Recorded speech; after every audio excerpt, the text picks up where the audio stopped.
Your addiction for you, it started with drinking and opiates. You were 15. How did that happen? Where were you getting the drugs? How did you have access at such a young age? Yeah, it started at 15 for me. Started in a friend's medicine cabinet, and they put it in front of me. They told me it would make me feel good, and I wasn't really feeling good about my life at the time, so I was all for it. And then it was such an instant thing. I didn't know it would be so quick for me to get hooked because I didn't know my family history, genetics. I didn't know that things like that could happen that fast, but I knew that I had to have it, and it became like my peace, my way to escape reality, and to meet new people, have fun. So it did a lot of things for me, and I quickly realized that I needed that in my life. And that is so, I think, so hard to hear, knowing that you were 15 and you were looking for peace. And we know that for a lot of people, they use the drug to mask what's really going on. But I'm thinking, you're 15, you were playing football, you had so many promising things in front of you, but yet you felt that you needed that. And that is a relatable story. Yeah, there was a lot of things going on. I was trying to impress so many people. I was a real sensitive kid growing up. I didn't feel like I really fit in. It was, I wasn't black enough. I was pretty much white to people. So it was just a lot of things where I just felt like I didn't fit in. Whatever I was doing wasn't enough. Wow. And I thought football would be enough for me. But then once I got toward the end of my middle school and early high school, I was riding the bench and getting hurt a lot because I was a little skinny.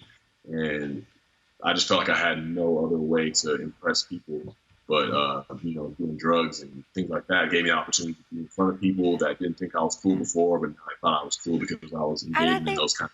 That's so powerful that you talk about the cool factor, the fit-in factor as it relates to your life. Because, again, people think of this addiction world that we are facing together as one that's mostly white, especially opioids, white or affluent. And you're a kid in a suburb, but still have access. How did you hide it from your coaches and people around you?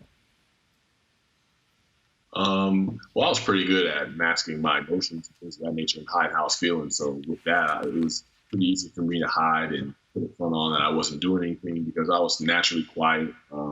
I had good grades and, treated people with respect for the most part. So they weren't really looking too far into what I was doing, things I was getting involved in. I kind of used these things as my security blanket for this reason, and as long as I kept that front up for people. And even with that addiction, though, Darren, you kept the front up. You made it to the NFL, still successful there. By 2017, though, you were suspended from the game. Your addiction nearly cost you your career. You were out of football. You say your low point was you ended up working, was it a grocery store that you ended up working at?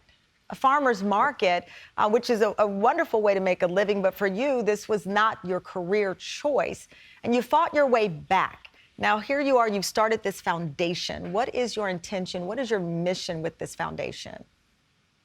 So with the Darren Waller Foundation, I just want to reach kids that were, at my age when I decided to start using, give them other options, give them other tools, let them see the real picture of what could happen if you engage in this and continue to let this be at the forefront of your life.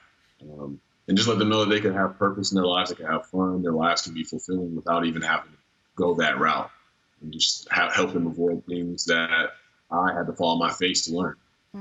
Well, you have fallen and you've gotten back up, both personally and professionally. If I weren't a Cowboys fan, I'd be rooting for you to get that ring this year, but I am, so I can't root for you, but I will give you a hug and just applaud what you've done. You're awesome. Darren, thank you so much. Good luck this season. Thank you, Tamron. Really appreciate you having me.